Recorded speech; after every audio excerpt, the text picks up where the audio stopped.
pumunta ako ng ospital. Maaga ka pala na-discharge. Nagdala ako ng pagkain, supplements, saka vitamins. Para mabilis ka makarecover. Makarecover?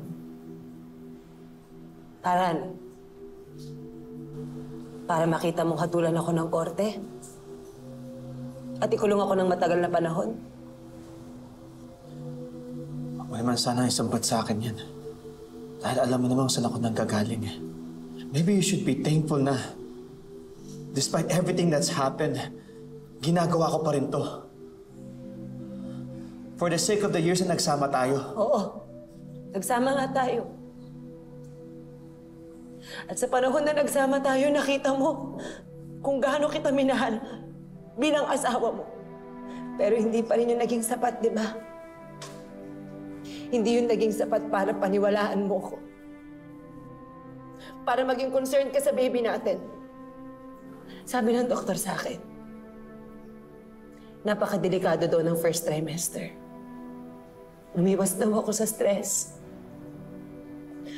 Kumain daw ako ng tama. Halagaan ko rin yung sarili ko. Ginawa ko lahat yun. Pero hindi pa rin sapat.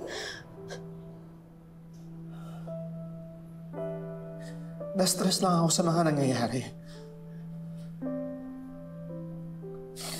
I know I was hard on you. Pero, paano ko ba magagaanin? You killed my wife. Hindi ako pumatay kay Joy. Hindi ko na alam. Hindi ko na rin alam eh. Mahirap naman din para sa akin to eh.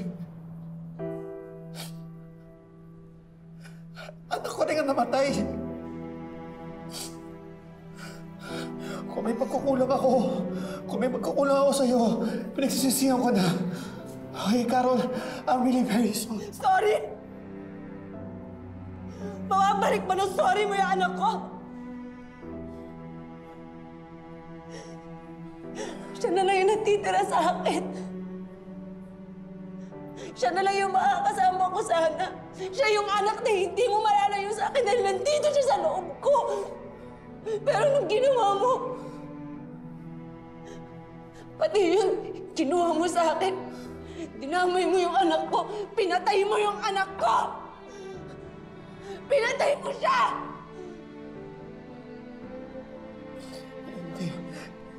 Hindi ko sinasadya. Hindi ko sinasadya. Hindi ko pinatay si Joy. Sinusumpa ko sa Panginoon. Pero ikaw, pinatay mo ang anak natin. Pinatay mo ang anak ko.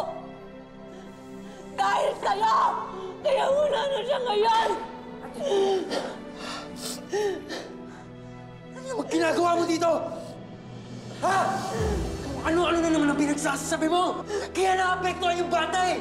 Kaya siya namatay dahil kasalanan mo! Carol, pwede ba? wala ako. Pwede mo umalis ka na! Huwag ka nang babalik dito, ha? Layuan mo na yung ate ko! Tigilan mo na siya! Alis! Alis!